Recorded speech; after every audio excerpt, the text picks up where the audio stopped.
Good morning, everyone. This is January 3rd, 2020. I'm Eric. In this video, I'm going to cover John Whitehead's new article, Nullify Government Tyranny in 2020, Harness the Power of Your Discontent. But before I get started, there was a comment by an individual named Jason H. Well, not really a comment, more than a link. I went to the BitChute link, and it worked at the time, but unfortunately now it doesn't.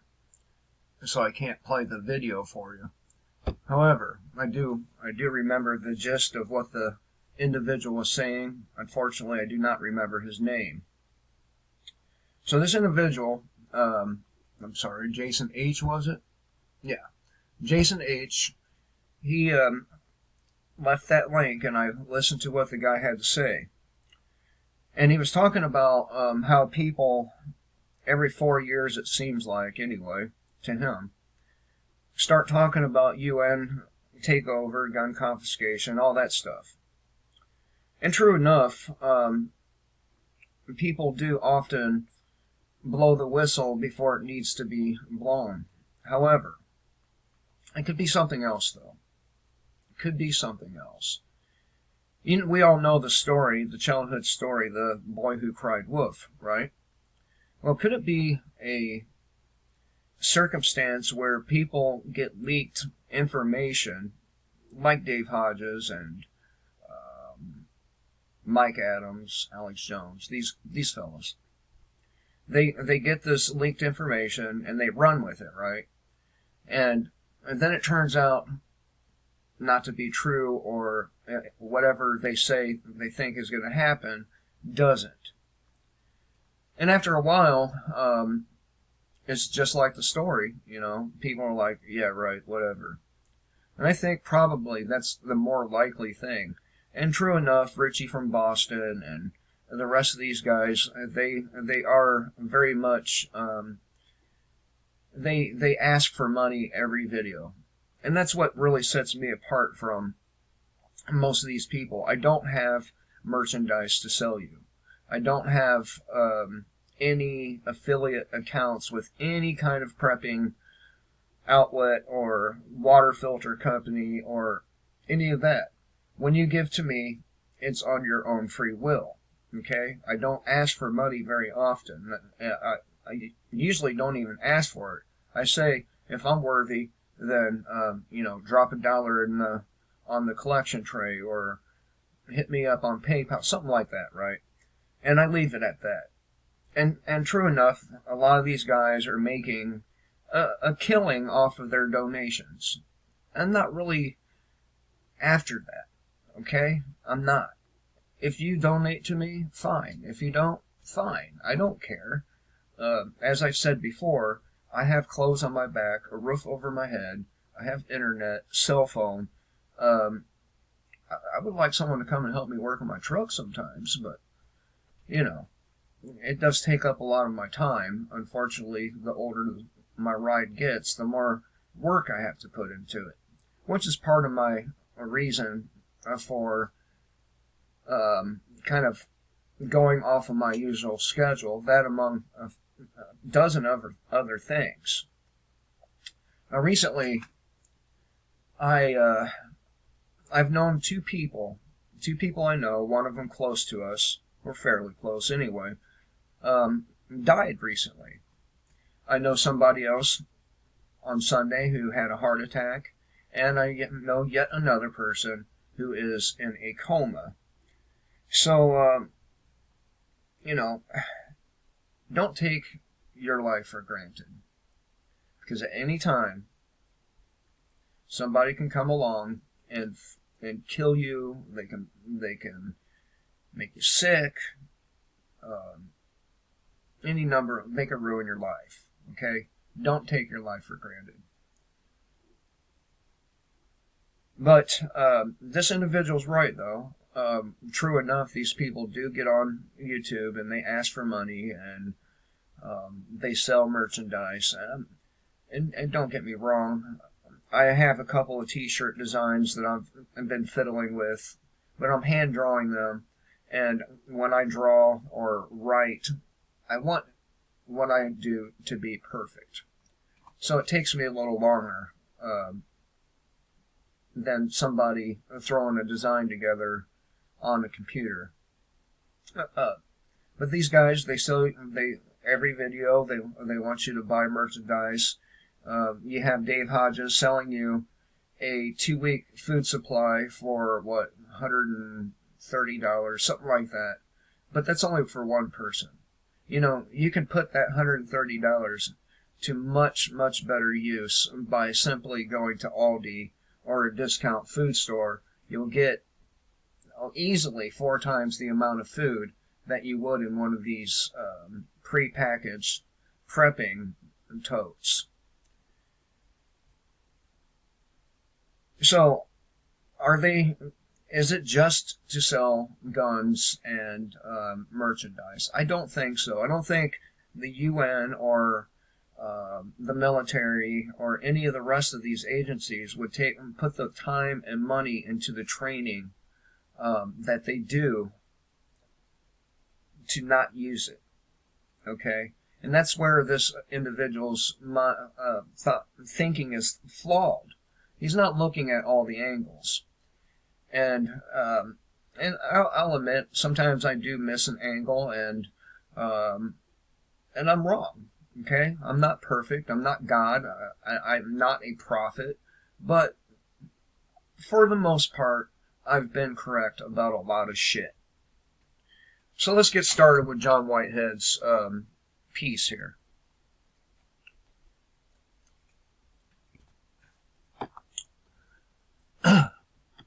Nullify government tyranny in 2020. Harness the power of your discontent.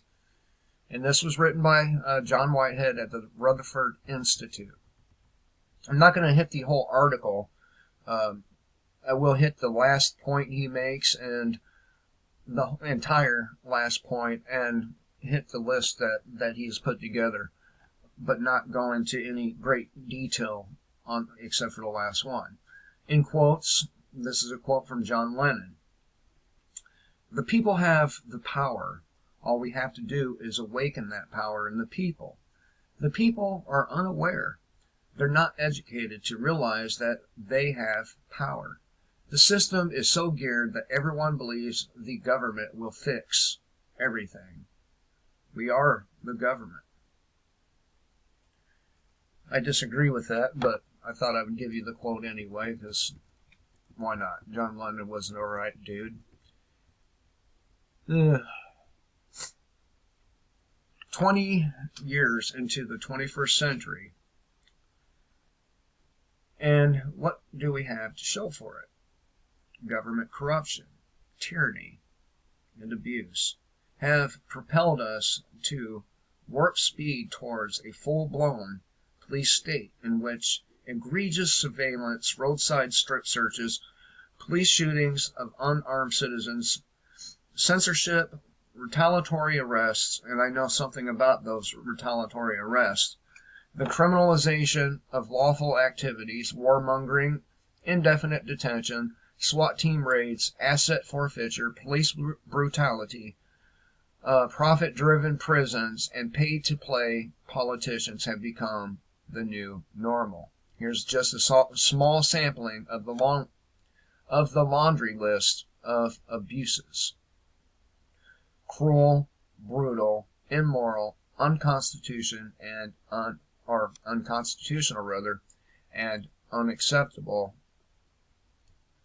All right, the first one. The government failed to protect our lives, liberty, and happiness. And they have. I've pointed out before that you hear these people on TV talk about Russia's going to ruin our democracy. This is going to ruin our democracy. We do not live in a democracy, people. If we did, marijuana would be legal across the board, and some of these other natural plants like mushrooms and peyote and mescaline, they would not have any restrictions on them, because I would think I think that most of the people out there feel like if you can go to the store and drink yourself into oblivion, you should be able to smoke a joint or pop a couple of mushrooms, but and these prisons would not be slam packed full of nonviolent offenders. Some of these gun control laws would not be. We do not live in neither a republic or a democracy. We live in a deep state dictatorship.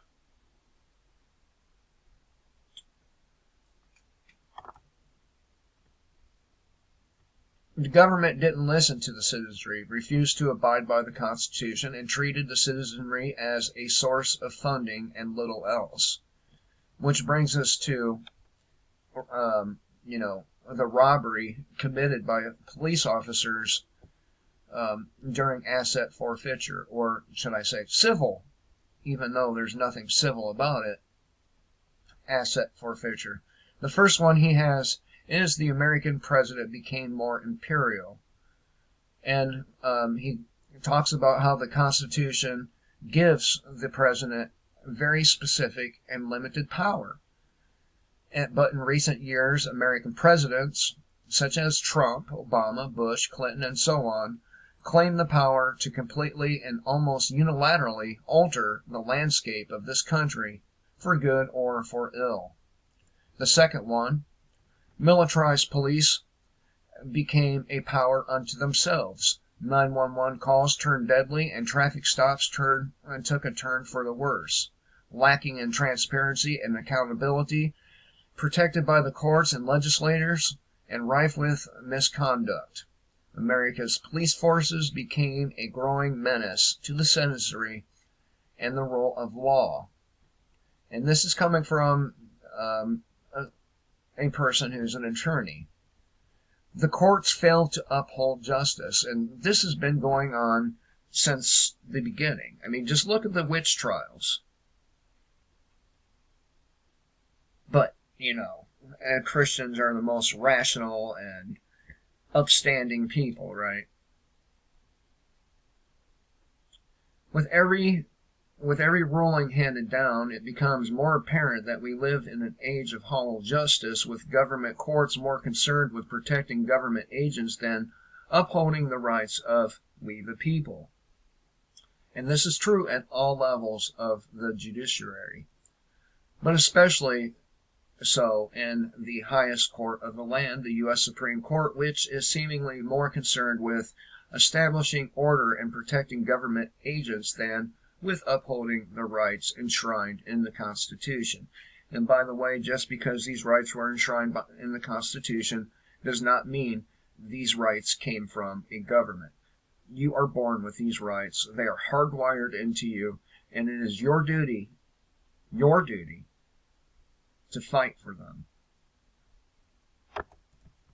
The next one. The surveillance state rendered Americans vulnerable to threats from government spies, police, hackers, and power failures.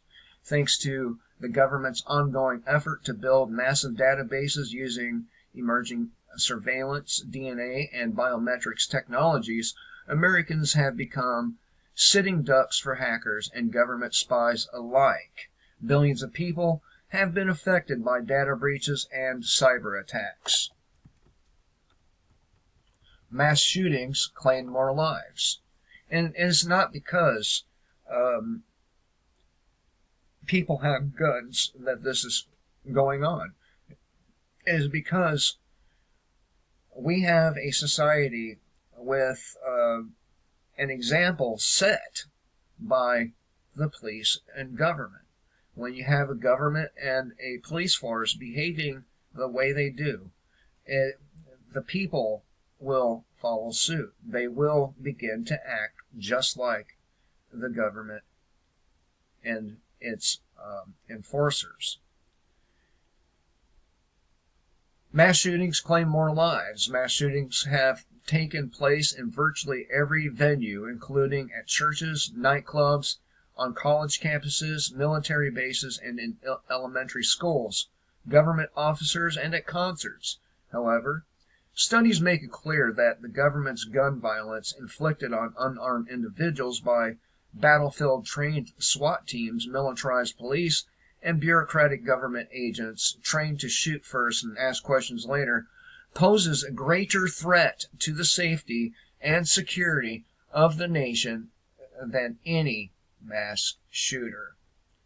Debt prisons made a comeback. Not content to expand the police state's power to search, strip, seize, raid, steal from, arrest, and jail Americans for any infraction, no matter how insignificant, state courts were given the green light to resume their practice of jailing individuals who are unable to pay hefty fines imposed by the American police state. Let me stop right there. Many of you know I got busted back in 2016 for distribution of marijuana. And one of the things that happened to me is they, at first you go through court, and by the way, I've covered this a lot about how a lot of these convictions are done under duress, okay? But when I got sentenced to probation, the first thing I had to do is go and sit at the probation office for hours and take this long-ass test. Part of it was an IQ test. Part of it was, what do they call that? Where you're good at something. I can't remember the name of it. It was in sections, right? And if you score high on this test, they pretty much just leave you alone. You don't go report. You send an email every 6 months. And they didn't even collect the money on me, which worries me a little bit. Because I know that I could be driving down the road any time and be pulled over and hauled off to prison over around $1,500. But I'm not paying the motherfuckers. They didn't earn the money. They stole my life, my weapons, over a plant. But these debtors' prisons play right into the hands of the corporations that make a profit by jailing Americans. And it's no longer a government of the people, by the people, for the people, and in my opinion, it never really has been. Maybe the first 2 years. Maybe. The cost of endless wars drove the nation deeper into debt. America's war spending has already bankrupted the nation to the tune of more than $20 trillion. $20 trillion. Policing the globe and waging endless wars abroad hasn't made America or the rest of the world any safer. Show your papers incidents skyrocketed. We are not supposed to be living in a show your papers society, but despite this, the U.S. government has introduced measures allowing police and other law enforcement officials to stop individuals and demand they identify themselves and subject them to pat-downs, warrantless searches, and interrogations. The government waged war on military veterans. And look, this is why I think you're a moron now if you join the military. We have all these wars. We'll go back to World War II. Probably the only veterans that have ever been treated decently are those from World War II. World War II. The rest of them, you go to war, you get treated like shit. You end up homeless. You end up losing your family or a limb. You end up with horrible, compounded PTSD. I know it's horrible because I have compounded PTSD. And let me tell you, flashbacks suck. They really do. Despite the fact that the U.S. boasts more than 20 million veterans who have served in World War II through the present day, the plight of veterans today is America's badge of shame. With large numbers of veterans impoverished, unemployed, traumatized mentally and physically, struggling with depression and marital stress, homeless, subjected to subpar treatment at clinics and hospitals. So, yeah. Don't join the military. Start your own military. Free speech was dealt one knockout punch after another. Protest laws, free speech zones, bubble zones, trespass zones, anti-bullying legislation, zero tolerance policies, hate crime laws, shadow banning on the internet, and a host of other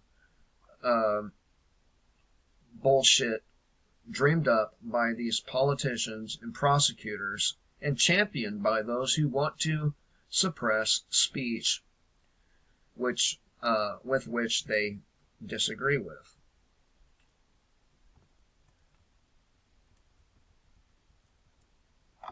The government waged a renewed war on private property, and of course we are talking about civil asset forfeiture and eminent domain. The battle to protect our private property has become the final constitutional frontier. The last holdout against our freedoms being usurped. We no longer have any real property rights.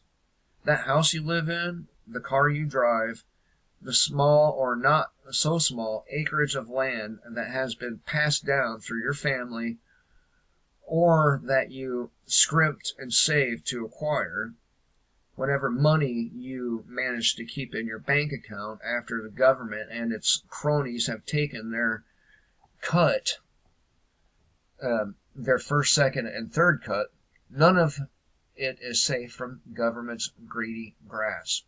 At no point do you ever have any real ownership in anything other than the clothes on your back, and even those can be taken from you. Schools become even more like prisons. So-called school safety policies, which run the gamut from zero-tolerance policies that punish all infractions harshly to surveillance cameras, metal detectors, random searches, drug-sniffing dogs, school-wide lockdowns, active shooter drills, and militarized police officers, which, by the way, are a bunch of cowards, as we seen in Parkland, the coward of Broward County, or cowards, it should say. Now, this is the one we're going to spend the most time on. This is only already 23 minutes, and I didn't read everything in those first points. The deep state took over. And completely. The American system of representative government was overthrown by the deep state, aka the police state, aka the military-industrial complex, a profit-driven, militaristic corporate state bent on total control and global domination through the imposition of martial law here at home and by fomenting wars abroad. The government of the people, by the people, for the people has perished. Again, I don't even think it really existed in the first place. In its place is a shadow government, a corporatized, militarized, entrenched bureaucracy that is fully operational and staffed by unelected officials who are, in essence, running the country and calling the shots in Washington, D.C., no matter who sits in the White House. Mind you, by the government, I am not referring to the highly partisan two-party bureaucracy of the Republican and Democrats. Rather, I'm referring to government with a capital G, the entrenched deep state that is unaffected by elections, unaltered by populist movements, and has set itself beyond the reach of the law. This is the hidden face of a government that has no respect for freedom of its citizenry. The shadow government, which operates according to its own compass heading, regardless of who is formally in power, makes a mockery of elections and the entire concept of representative government. The takeaway: everything the founders of this country feared has come to dominate in modern America.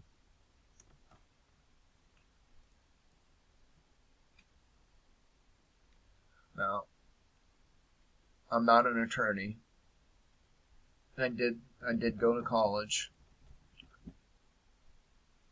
I did make the dean's list every semester, but I'm not an attorney. Mr. Whitehead here agrees with me pretty much all the way. We have a couple of different ideas, but all in all, he's saying the exact same things I am, and I'm not an attorney. I'm just a regular dude who has been struggling with his own things. I'm not going to lie to you. A lot of the gaps in my videos is due to PTSD and depression. I feel sometimes utterly worthless, and I don't even want to get out of bed. But life goes on, and I have to do what I have to do, just like everybody else. And I'm going to try keeping the videos regular again. I'm going to try to fight through the deaths, the comas, the losses, to keep on communicating with all of you. Now, I don't know when the UN is going to strike, okay? I don't know. But I do know they will. I know they will be used, simply because you don't dump all that money into these training sessions and equipment. You don't pre-stage things to not use them. Anyway, thought I would talk to you all this morning. If I see something else today, I will be talking to you again. But until next time, kill the state, live free.